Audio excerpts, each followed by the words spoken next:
One movie for the price of two, not exactly the deal Disney wanted to make. How it was made, then remade, is a far more interesting story than the final film, but not nearly as funny. But it's that humor that not only took the sting out of the troubled production, but stays with you over time. Hi, I'm Dan Larson, and this is the history of The Emperor's New Groove.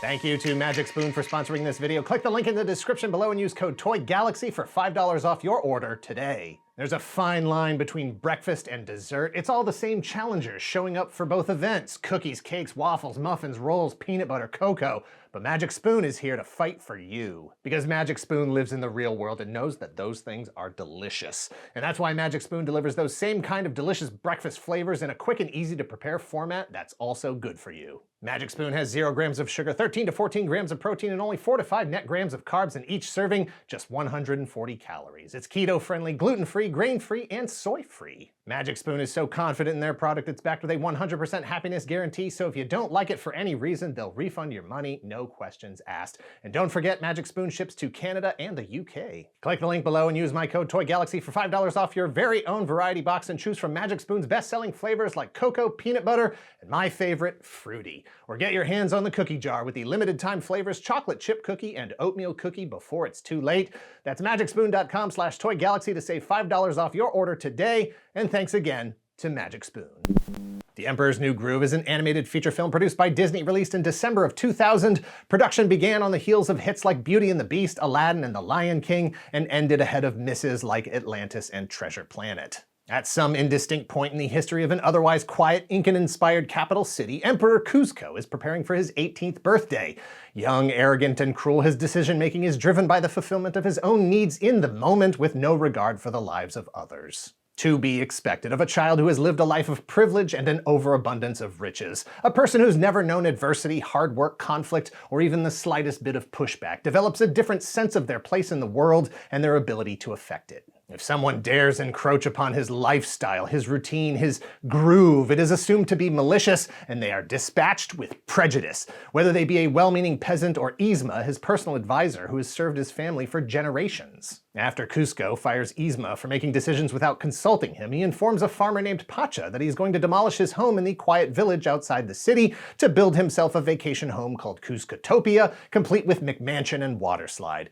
To be fair, he gives Pacha 1 day to evacuate his family. But Yzma isn't going to let this arrogant child deny what she perceives to be her rightful place on the throne. She's not just a tenured advisor, but also a powerful sorceress who, with the help of her assistant Kronk, quickly initiates a plan to poison Kuzco. Instead, they inadvertently transform Kuzco into a llama, which, in theory, should have the same effect, removing him from power and their lives permanently, but fate has set Kuzco on a journey of self-discovery. He's going to have to learn about life, love, family, trust, and compassion for all living things if he's going to find a new groove. In early 1995, Disney was still waving at the crowd on their victory lap after the monumental success of their animated feature, The Lion King. Released in June of 1994 with a $45 million budget, it was on a path to nearly $1 billion in worldwide sales. It was the latest in a renaissance of Disney animated feature films that returned the studio to their place of prominence, kicked off with 1989's The Little Mermaid, and continued with 1991's Beauty and the Beast and 1992's Aladdin. The Lion King was a testament to the studio's assembly of talent and their ability to persevere through a production fraught with issues. No film is perfect on the first pass. Heck, no creative endeavor is. The journey through creation from concept to completion is what gives it its meaning. Its cultural impact, its heart and soul are shaped by adversity. Making art is more than just the generation of an idea. It is the willingness to work hard for as long as it takes to forge a dream into reality.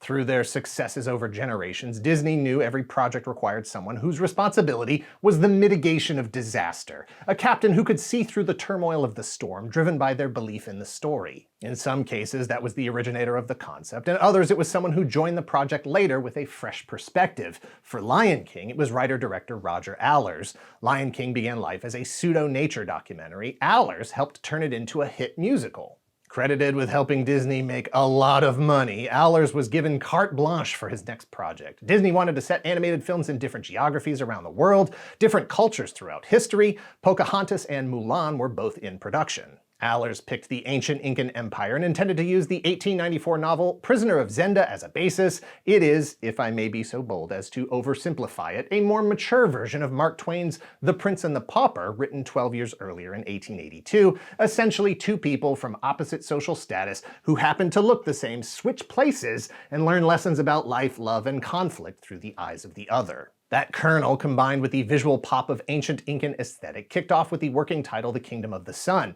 Allers and writer Matthew Jacobs crafted an epic story flush with Incan mythology, gods and humans, magic, the quest for youth, the prince, the pauper, and the economic importance of llamas. In 1996, their dedication to historical and cultural accuracy took them all the way to Machu Picchu, Peru, home to the lost city of the Incas, a site where the remnants of an ancient city can still be found today. Allers cast David Spade as the Prince Manco, Owen Wilson as the pauper Pacha, Harvey Fierstein was a talking talisman, Laura Prepon as Mata, Eartha Kitt was Yzma, the villain of the story. It is she who makes a deal with Supe, the god of death, to destroy the sun, which she blames for her old age and the loss of her youthful beauty. Whoa. We're twins. Impossible. No, then I bet we're distant cousins, because we look exactly alike. No, wait. Listen to this. One me would do the things I don't want to do, while the other me is having fun. Suddenly, I'm not so depressed. Along the way, she discovers the Manco-Pacha switcheroo already in progress. To make sure they keep her terrible plan a secret, she turns Manco into a llama and blackmails Pacha into silence. Prince Pacha falls in love with Manco's fiancée. Manco Llama falls in love with a llama herder. There's a lot of characters doing a lot of things. Oh, come on. You're not really gonna listen to Llama Boy, are you? Gods, monsters, swapping, deceit, pathos, life, love, beauty, and that was just the Disney executive offices. The higher-ups had an existential crisis over the underperformance of both 1995's Pocahontas and 1996's The Hunchback of Notre Dame.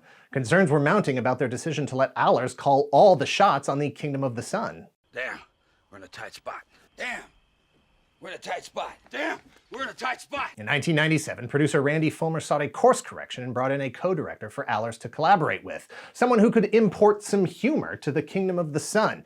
Mark Dindal previously worked for Disney as an animator and for Warner Brothers as a director on 1997's Cats Don't Dance. Allers, undaunted, recruited Sting to be the Elton John of the Kingdom of the Sun. Elton John and Tim Rice's songs for The Lion King resulted in the fourth best-selling album of 1994, the only soundtrack from an animated film to be certified diamond at the time. Sting was on board with one condition. His wife Trudie Styler be granted unlimited access to the entire production process of the movie to shoot a documentary. Producers agreed as a way to keep Sting involved should he decide to flake out at some point. Sting worked with writer and composer David Hartley to produce songs for what was intended to be a lavish musical in the spirit of The Lion King, with songs intended for the existing beats of the story, sung by specific characters. Things got hot in the summer of 1998 as Mulan, exactly the type of film that Allers intended for the Kingdom of the Sun to be, underachieved at the box office. A few months later, DreamWorks released their first animated feature film, Ants, officially entering the field as a worthy challenger to Disney in the realm of feature animation. Ants opened 1 month before Disney's A Bug's Life, prompting anyone with functioning eyeballs and a ticket to both movies to speculate how two movies with nearly identical concepts were released so close to each other. Who was responsible? And could that happen again? DreamWorks animation head was Jeffrey Katzenberg. Through the 80s and 90s, Katzenberg helped steer Disney animation back from the brink of disaster after 1985's The Black Cauldron. The renaissance of Little Mermaid, Beauty and the Beast, Aladdin, and Lion King all happened under his watch. In 1994, Katzenberg left Disney in a struggle for power with Michael Eisner and Roy Disney. His consolation prize was an estimated settlement of $250 million and a burning desire for revenge. Theaters. Boom, baby! This holiday season, there's one thing families agree on. The Emperor's New Groove is one of the funniest films of the year. Yeah, doy. It's Disney at its best. The grooviest animated trip since Aladdin. No. This holiday season's must-see gets 2 thumbs up. Yeah! For perfect family fun, there's no argument. The Emperor's New Groove, rated G, now playing.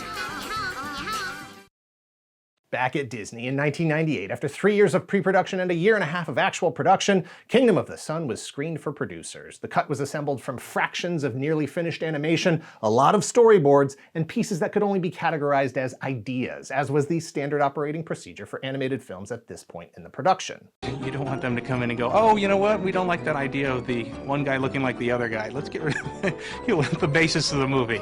This would be a good time for them to tell us.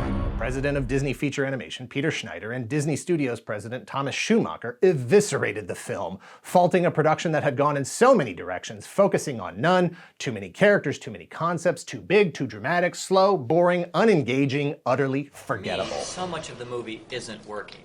I just don't know who I'm supposed to care about, what I'm watching. The pace seems really, really wacky, like just so leaden, and I'm not having much fun. And we have not found a movie yet. And I think, story-wise, for me, we're between two stools. We're neither a comedy, we're not a drama, we're not a this, we're not a that. Aller's intent to make a rich, epic 15th century musical with gravitas and ink and historical accuracy had become an unwieldy project that wasn't going to be done in time for its summer 2000 opening date. Aller's wanted an additional 6 months to a year to make it work. Disney countered, how about no? All the other release dates were already booked for the next 2 to 3 years. Disney had deals in place for Kingdom of the Sun with McDonald's, Coke, and a bunch of other licensees. Missing the release date would be very expensive. Well, they're upstairs in this meeting right now, and it's going to determine the fate of our whole project, right? And I hear they're pitching 4 different outlines. Cool. 4. Instead, Allers and Dindal were each given the opportunity to repitch their versions of a film that could get done in time. Allers proposed a simplified version of the film he had already been developing. Dindal countered with a humor-driven reinterpretation that had the producers laughing their guts out before he was finished. That's what it looks like, right? I'm not familiar with that particular colloquialism, but okay. Oh my God. Oh God, my God. I heard it rumored that Sting couldn't renew his contract because he was too busy doing his album, that Randy had been fired, that Mark had been fired, that Roger had been fired, that Manco was going to be the main character of the movie, that Pacha was out of the movie, that they changed the setting of the movie from Peru to Nebraska and they were all going to be sheep instead of llamas. Allers recognized that his time had passed. He too thought Dindal's pitch was fresh, funny, and not the film he wanted to make. He wished the team well and asked to be released from the project. Disney granted his wish, and production on Kingdom of the Sun was paused to figure out how or if they should proceed. I don't know. I sort of feel like I'm standing here with like fragments of like confetti falling through my fingers. I mean, I don't know. I was up half the night just sort of grieving over this whole thing, Approaching the end of 1998, Michael Eisner, chairman and CEO of Walt Disney, granted a 2-week stay of execution to producer Randy Fulmer and now solo director Mark Dindal to figure out a path forward or the project would be dead. 4.5 years and $30 million invested, dead. Fulmer and Dindal stripped the film back to only the barest essentials and furthermore to just the parts that had proven to be successful.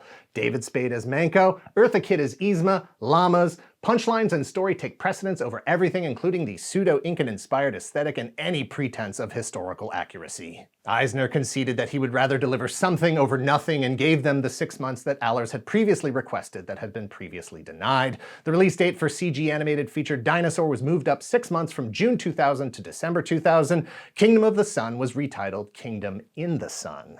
Fulmer called Sting to let him know that the 6 songs he completed over the 2-year period were no longer usable. Sting was distraught at the idea of 2 years of work down the black cauldron, at which time Sting wished them luck and got to work on his next album instead. In December, DreamWorks released their second film, Prince of Egypt, which brought in nearly $220 million against a $70 million budget. Over the next year, Kingdom in the Sun evolved around Prince Manco, now Emperor Cusco, renamed after the production was informed that Manco didn't translate well into Japanese. Writers focused the story on centering comedic beats and character development. Owen Wilson, Laura Prepon, and Harvey Fierstein were all dropped. Pacha was changed to a peasant farmer who looked nothing like Cusco. Instead, he served as a father figure played by John Goodman. Yzma got a new sidekick, Kronk, a loyal right-hand man made of muscle, played by Patrick Warburton. The pace of the production was so fast, the pressure to deliver a finished film actually freed the writers to push concepts that were out of character for what would have been considered in a more traditional Disney production environment. No idea was too silly to be considered for inclusion as long as it was funny, as long as it worked for the story. By February of 2000, the title changed again. The Emperor's New Groove evoked The Emperor's New Clothes, even though the final film was not intended to be a remake of the classic fairy tale or reference it in any way, certainly not as far as legal was concerned. After considerable time away from the project, Sting was brought back to compose 2 new songs for the film. He delivered an opening theme for Cusco, a closing song for the end titles, and a sternly worded letter that made one final drastic change to the film. Cusco's journey of self-discovery, his relationship with Pacha and Pacha's family, only changed the location of Cuscotopia, which in this version was an amusement park a la Walt Disney World. Instead of demolishing Pacha's farmhouse, Cusco built it in the nearby rainforest. To which Sting countered, "How about no?" He said, quote, "You do this, I'm resigning because this is exactly the opposite of what I stand for. I've spent 20 years trying to defend the rights of indigenous people, and you're just marching over them to build a theme park. I will not be party to this." To their credit, the writers, the directors, the producers, and everyone at Disney, up to Roy E. Disney himself, took the note and agreed that it was a callous and shallow way to end the story. It undermined the focus on family and humility that the rest of the film worked so hard to establish. And they set out to make it right, from a story perspective and the work Sting had delivered for the previous film. The new ending was a summer cottage next door to Pacha's found family, and 3 of the 6 songs Sting had produced for Kingdom of the Sun were included on the soundtrack for The Emperor's New Groove. In March of 2000, DreamWorks released their 3rd animated feature, a rich, epic 16th century comedic adventure with gravitas and Mayan-inspired aesthetic following 2 con artists' search for El Dorado, the lost city of gold, with an all-star cast featuring Kevin Kline, Kenneth Branagh, Rosie Perez, Frank Welker, and Elton, I Wrote the Lion King songs, John. When The Emperor's New Groove opened in December, anyone with functioning eyeballs and a ticket to both movies was led to speculate how 2 movies with nearly identical concepts were released so close to each other. Who was responsible, and could that happen again? DreamWorks had once again beaten Disney to the conceptual punch. Not that The Road to El Dorado was a success, but it certainly didn't help the performance of Emperor's New Groove, nor did the November releases of Disney's own 102 Dalmatians and the Jim Carrey-fronted How the Grinch Stole Christmas. Emperor's New Groove would eventually earn back its nearly $100 million budget in domestic sales, landing with a final take of nearly $170 million worldwide, marking a new chapter in Disney animation that would see the continued decline of traditional 2D animation in favor of Pixar's CG animated success. Critics' reviews were mixed, with some happily shocked by the humor of the film, while others opined for the olden days of a more classic Disney animation style. Sting's end credits song My Funny Friend and Me was nominated for an Academy Award for Best Song, but lost to Bob Dylan's Things Have Changed from Wonder Boys. Emperor's New Groove found its true audience when it was released on home video in 2001. It made an additional $90 million off VHS sales and $125 million in DVD sales, turning a 2000 box office disappointment into a 2001 success. As of this video, you can watch it on Disney+. The strength of home video performance resulted in an official sequel, Kronk's New Groove, released direct-to-video in 2005. In 2006, The Emperor's New School began airing on the Disney Channel. It ran for 52 episodes over 2 seasons. Cusco and other cast members from each iteration of the Groove series have appeared in other Disney productions since. There have been video games for the Sony PlayStation and the Nintendo Game Boy Color. Trudie Styler's documentary The Sweatbox, following the production of Kingdom of the Sun, did help keep Sting on the project and was completed. Its name is derived from the room where the animators screen their works in progress for the higher-ups. For years it lacked air conditioning, causing animators to sweat from the process and the environment. The Sweatbox is an insightful, unflinching, behind-the-curtain look into things that Disney would prefer you not see. It shines a light on the ugly, uncomfortable process of making that kind of art at that kind of a company, the difficult decisions, the mistakes, the second-guessing, and creative compromises. Technically, the documentary is owned by Disney and has never been released in its entirety. Initially slated for release in 2001, the Disney-approved parts of it were cut out and included as bonus material on the Emperor's New Groove DVD. It was briefly screened in 2002 at the Toronto International Film Festival, as well as the Loews Beverly Center Cineplex of Los Angeles, to be eligible for the Oscars. It pops up on YouTube from time to time, only to be squashed by Disney. It is currently available online in full, if you know where to look.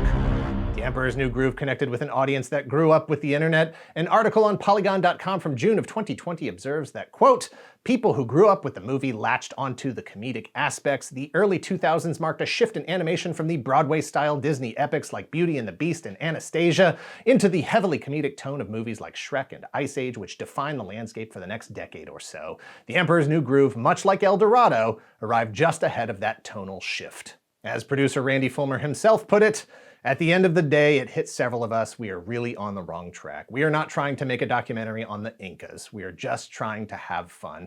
We realized we had missed the boat on our film. We had sacrificed the potential humor in the movie, creating instead an epic love story with powerful songs. We had taken ourselves and the film too seriously. The decision to embrace humor at the expense of everything else made Emperor's New Groove a quietly enduring piece of shared pop culture, a foundational work of art for a generation of moviegoers, grown from the fractured pieces of an unrealized vision. Thanks for watching. Please hit like and subscribe if you're not already a subscriber. Thank you very much to those of you who already are. If you're in the position to help the channel grow, if you would like early access to the videos ad-free, as well as behind-the-scenes features, sneak peeks at upcoming projects, and exclusive monthly podcast about the show, please visit our Patreon at patreon.com/toygalaxy and let us know in the comments down below if you've seen Emperor's New Groove when you saw it. I saw it in the theater when it was originally released, but I honestly don't think I had watched it a second time until we made this video. I was pleasantly surprised how well it held up and how funny it still was. Highly recommended, unless you don't like David Spade. There's a lot of David Spade in it. If there's one thing that makes it a product of its time, it's David Spade. Cut.